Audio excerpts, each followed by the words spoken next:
যেদিন রায়টা কার্যকর হবে এই রায়টা সেদিন আমরা বলবো যে আমরা সম্পূর্ণভাবে সন্তুষ্ট। এসপি মাসুদকে উনি কিন্তু ধরাছোঁয়ার বাইরে রয়ে গেলেন। উনি তৎকালীন এসপি হওয়া সত্ত্বেও উনি কিন্তু ধরাছোঁয়ার বাইরে রয়ে গেলেন। যারা ন্যায় বিচার প্রেমী তারা অপেক্ষা করছিল আজকের এই রায়ের জন্য। এর একটা নিজস্ব শক্তি আছে, সেটাই কিন্তু আমরা আজকে দেখতে পেলাম। মেজর সিনহা দেশমাতৃকার একজন অনন্য সাধারণ সূর্য সন্তান। তার মোটো ছিল হচ্ছে মানবিকতা, সততা, এগুলোই ছিল তার কিন্তু মোটো, তার জীবনের মোটো। আজকে আমরা এই বিজ্ঞ আদালতের, উচ্চ আদালতের রায়ের মাধ্যমে কিন্তু আমরা সেই সত্যেরই একটা প্রতিফলন দেখতে পেলাম। সকল প্রশংসা আল্লাহর, মহান আল্লাহকে অনেক কৃতজ্ঞতা জ্ঞাপন করি। একই সাথে আসলে এই রায়ে আমরা সন্তুষ্ট, যদি আপনারা বলেন যে সন্তুষ্ট কি না, তো সেটা আসলে এখন পর্যন্ত আমরা সন্তুষ্ট সেদিনই হব, কারণ আমাদের তো আরও সামনে যেতে হবে, আরও কিছু পথ যেতে হবে। অ্যাপিলেট ডিভিশন আছে, সো ওই ফেজগুলো পার করার পরে যেদিন রায়টা কার্যকর হবে, যদি একই রায় থাকে এবং রায়টা কার্যকর হয়, সেদিনে আমরা বলবো আসলে আমরা চূড়ান্তভাবে সন্তুষ্ট।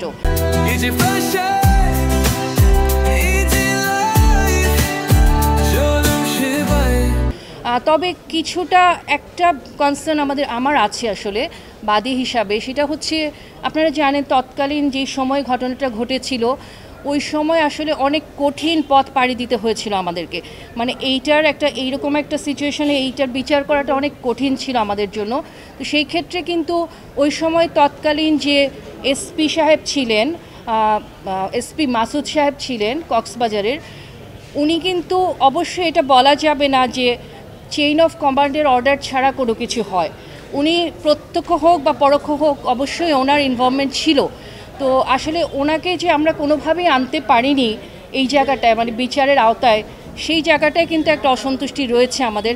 ওই সময় আমাদের কিন্তু আরেকজনের কথা আমি সবার আগে বলি, ওই সময় সবার আগে যিনি আসলে ইনিশিয়েটিভটা নিয়েছিলেন তিনি হচ্ছেন আমাদের তৎকালীন রাওয়ার চেয়ারম্যান আফসার স্যার, যিনি এখন কিন্তু বেঁচে নেই।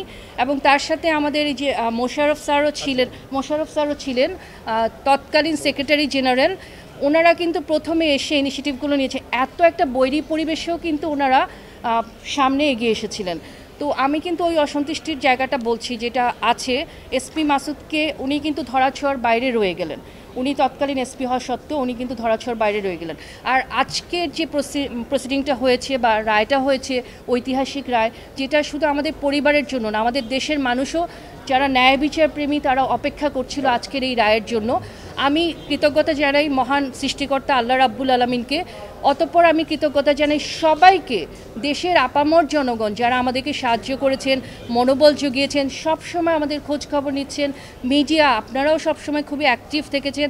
আমাদের রাওয়ার বর্তমান চেয়ারম্যান স্যার, যিনি আমাদের আব্দুল হক স্যার, উনিও কিন্তু এই প্রসেসটাতে প্রথম থেকেই কিন্তু ওনার ইনভলভমেন্ট রয়েছে এবং উনি আমাদেরকে অনেক সহযোগিতা করেছেন। আমি সেনাপ্রধান ওয়াকারুজ্জামান স্যারকে ব্যক্তিগতভাবে আমরা ওনার কাছে গিয়েছিলাম, উনি সবসময় আমাদেরকে মনোবল জুগিয়েছে, আমাদেরকে যেভাবে সমর্থন করা দরকার ছিল করেছেন, আমাদেরকে এই পরিবারটাকে সমর্থন করেছেন উনি, এবং ওনাকে আমি ধন্যবাদ জানাই। আমি সব বিজ্ঞ লয়ার যারা আমাদের পক্ষে আদালতে লড়াই করেছেন প্রত্যেককে আমি সবার নাম তো বলতে পারবো না, নাম আমার মুখস্থ নেই, প্রত্যেককে আমি এবং আমার পরিবারের পক্ষ থেকে ধন্যবাদ জানাই। মাহমুদ ভাই আছেন, উনি প্রথম থেকে আমাদের সাথে ছিলেন, ওনাকে ধন্যবাদ জানাই। আমাদের ব্যারিস্টার সারোয়ার স্যার, ওনাকে ধন্যবাদ জানাই। আসলে নামগুলো তো আমি সব বলতে পারবো না। আমার ভাই এবং তার কোর্সমেট যারা আছে, শাহনুর ভাই, সাইদ ভাই, সবার নাম আমি এখানে বলতে পারবো না, মহসিন ভাই, প্রত্যেককে অন্তরের অন্তঃস্থল থেকে আমরা ধন্যবাদ জানাই।